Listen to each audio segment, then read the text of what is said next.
BNP সরকারকে বহন করতে হবে। এই অঞ্চলের মা বোনেরা নিরাপদে ঘরে ফিরবার জন্য তারা সন্ধ্যার আগেই তাদেরকে ঘরে ফিরতে হয়। রাতের মোহাম্মদপুর আরো ভয়াবহ এক সাম্রাজ্যে পরিণত হয়। সেটা হলো মাদকের সাম্রাজ্য, সেটা হলো সন্ত্রাসের সাম্রাজ্য, সেটা হলো খুন আর গুমের সাম্রাজ্য। আমরা চাঁদাবাজদের বিরুদ্ধে গণপ্রতিরোধ গড়ে তুলব। আমরা মাদকের বিরুদ্ধে গণপ্রতিরোধ গড়ে তুলব। সন্ত্রাসের বিরুদ্ধে পাড়ায় পাড়ায় আমরা গণপ্রতিরোধ গড়ে তুলব ইনশাআল্লাহ। মোহাম্মদপুরের 5 লক্ষাধিক ভোটারের উপর এক বহিরাগত দুর্বল চিত্তের ব্যক্তিকে চাপিয়ে দিয়ে মোহাম্মদপুরে প্রকারান্তরে সন্ত্রাস এবং মাদকের রাজত্বকে বর্তমান সরকার প্রশ্রয় দিয়ে চলেছে। আদাবর থেকে শুরু করে মোহাম্মদপুর পর্যন্ত এই গোটা অঞ্চল আজ অশান্তির আগুনে জ্বলে পুড়ে ছারখার হচ্ছে।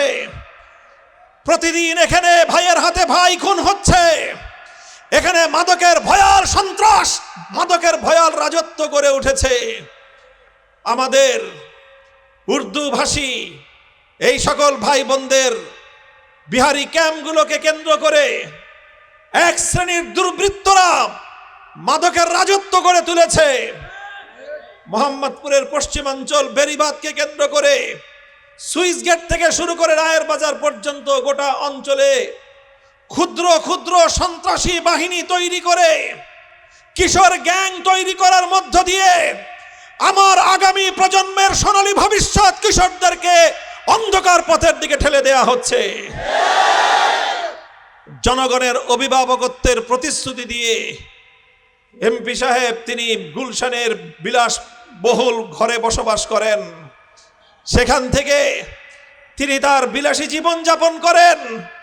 মোহাম্মদপুরকে সন্ত্রাস মুক্ত করার, মাদক মুক্ত করার, চাঁদাবাজ মুক্ত করার কোনো উদ্যোগ, কোনো আয়োজন তাদের নেই।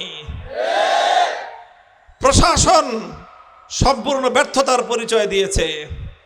এখনো পর্যন্ত মোহাম্মদপুরে উল্লেখযোগ্য চাঁদাবাজদের বিরুদ্ধে কোনো গ্রেফতার অভিযান আমরা দেখতে পাই নাই। মাদকের রাজত্বকে উৎখাত করার জন্য আইন শৃঙ্খলা রক্ষাকারী বাহিনীর তাদের চোখে পড়ার মতো কোনো উদ্যোগ নাই। সন্ত্রাস নির্মূল করার মতো মোহাম্মদপুরের এই আইন শৃঙ্খলা রক্ষাকারী বাহিনীর পক্ষ থেকে কার্যকর কোনো উদ্যোগ নাই। তাই আজ মোহাম্মদপুরের জনগণ, আদাবরের জনগণ, শেরেবাংলা নগরের মানুষ অতিষ্ঠ হয়ে উঠেছে। তাদের জীবন অবিশ্বাস হয়ে গিয়েছে। সন্ধ্যার পর গোটাই অঞ্চলে এক ভুতুড়ে রাজত্ব প্রতিষ্ঠিত হয়। এদেশে এই অঞ্চলের মা বোনেরা নিরাপদে ঘরে ফিরবার জন্য তারা সন্ধ্যার আগেই তাদেরকে ঘরে ফিরতে হয়। রাতের মোহাম্মদপুর আরো ভয়াবহ এক সাম্রাজ্যে পরিণত হয়।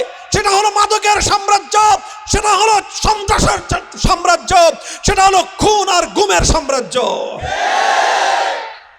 পরিষ্কার আমাদের বার্তা, যদি এই অবস্থা চলতে থাকে, যদি এই অবস্থা অব্যাহত থাকে, সরকারি দল এবং সরকারের নিয়োজিত মোহাম্মদপুরের দায়িত্বশীল ব্যক্তিবর্গ, আইন শৃঙ্খলা রক্ষাকারী বাহিনী, আপনারা যদি সন্ত্রাস এবং চাঁদাবাজি আর মাদক নির্মূল করার ক্ষেত্রে কার্যকর কোনো পদক্ষেপ গ্রহণ করতে না পারেন, তাহলে মোহাম্মদপুরের জনগণ বিকল্প ব্যবস্থা গড়ে তুলবে। আবার বলছি, আমরা চাঁদাবাজদের বিরুদ্ধে গণপ্রতিরোধ গড়ে তুলব। আমরা মাদকের বিরুদ্ধে গণপ্রতিরোধ গড়ে তুলব। সন্ত্রাসের বিরুদ্ধে পাড়ায় পাড়ায় আমরা গণপ্রতিরোধ গড়ে তুলব ইনশাআল্লাহ। তখন সন্ত্রাসীরা, মাদক কারবারিরা, চাঁদাবাজরা জনগণের গণপিটুনির শিকার হলে তার দায় আইন শৃঙ্খলা রক্ষাকারী বাহিনীকেই তুলে নিতে হবে। আমরা মোহাম্মদপুরের সর্বস্তরের ব্যবসায়ী বৃন্দের কাছে আমি উদাত্ত আহ্বান জানাতে চাই, আপনারা ব্যবসায়িকদের মধ্যে ইউনিটি শক্তিশালী করুন। নিজেদের মধ্যে আপনারা আপনাদের ঐক্যকে মজবুত করেন। ইনশাআল্লাহ আমরা জনগণ নিয়ে আপনাদের পাশে থাকবো, পাশে আছি। এবং কারা চাঁদাবাজি করে, কারা সন্ত্রাস করে, তাদের শ্বেতপত্র জনগণের সামনে প্রকাশ করব আমরা। তাদের পরিচয় উদ্ঘাটন করে, তাদের নামের তালিকা প্রকাশ করে মোহাম্মদপুরে আদাবরে তাদেরকে অবাঞ্ছিত ঘোষণা করা হবে ইনশাআল্লাহ। কথা বলবো কি, আমি আর দীর্ঘ কথা বলতে চাই না। নির্বাচনের সময় সরকার দলীয় এমপি প্রার্থী যাদের কাঁধে ভর করে তিনি নির্বাচন করেছেন, তারাই হলো এই মোহাম্মদপুরের সন্ত্রাসের গডফাদার। নিজের বগলের তলে গডফাদার লুকিয়ে রেখে সেই প্রতিনিধি কোনোদিন সন্ত্রাসের বিরুদ্ধে, চাঁদাবাজির বিরুদ্ধে কার্যকর কোনো পদক্ষেপ তিনি পরিচালনা করতে পারেন না। তাই আমি সরকারকে বলবো, দেশের অভিভাবক রাষ্ট্রপ্রধান, আমি মাননীয় প্রধানমন্ত্রীকে বলবো, আপনি আপনার ঢাকার 17 আসনের পাশাপাশি বিরোধী দলীয় নেতার 15 নম্বর আসন আর 11 নম্বর আসন বিরোধী দলীয় চিফ হুইপের আসনের প্রতি বিশেষ নজর দিয়েছেন। আপনি অঙ্গীকার করেছেন, আপনি জাতীয় সংসদে দাঁড়িয়ে প্রতিশ্রুতি দিয়েছেন নিজের এলাকার মতো ওই দুটি এলাকাতেও আপনি উন্নয়নের লক্ষ্যে নজর দিবেন। আমাদের মোহাম্মদপুরের পক্ষ থেকে আপনার কাছে অনুরোধ, দয়া করে আপনি যে অকর্মণ্য এমপি মোহাম্মদপুরে দিয়েছেন সম্পূর্ণ ব্যর্থ প্রমাণিত হয়েছে। কাজে আপনি সরাসরি মোহাম্মদপুরের দিকে নজর দিয়ে মোহাম্মদপুরের সন্ত্রাস, চাঁদাবাজি এবং মাদক নির্মূলে, নিয়ন্ত্রণে কার্যকর পদক্ষেপ গ্রহণ করেন।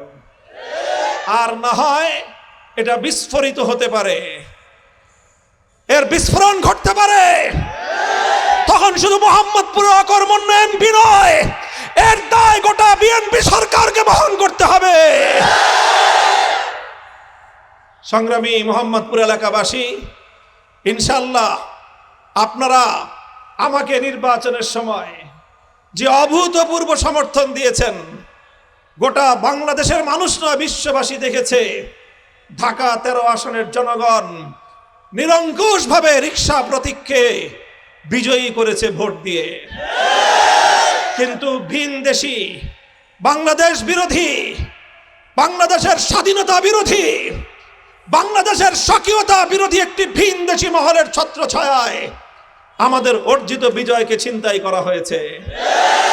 তারা ওই অপশক্তি যারা আজকে সীমান্তের অপর প্রান্ত থেকে ঘোষণা দেয় 24-এর বিপ্লবের মাধ্যমে বিতাড়িত খুনি শেখ হাসিনাকে এখনো পর্যন্ত তারা প্রধানমন্ত্রী বলে বিশ্বাস করে। তারা সেই প্রধানমন্ত্রী, কুখ্যাত খুনি বিতাড়িত শেখ হাসিনাকে আবার বাংলাদেশে ফেরত পাঠাবার দিবা স্বপ্ন দেখছে। শুভেন্দু অধিকারীকে বলতে চাই, এই বাংলাদেশ তোমার রামরাজত্ব নয়, এই বাংলাদেশ শাহজালালের বাংলাদেশ। এদেশের প্রতি ইঞ্চি মাটি আমার জায়নামাজের মাটি। মুখ সামলে কথা বলবে।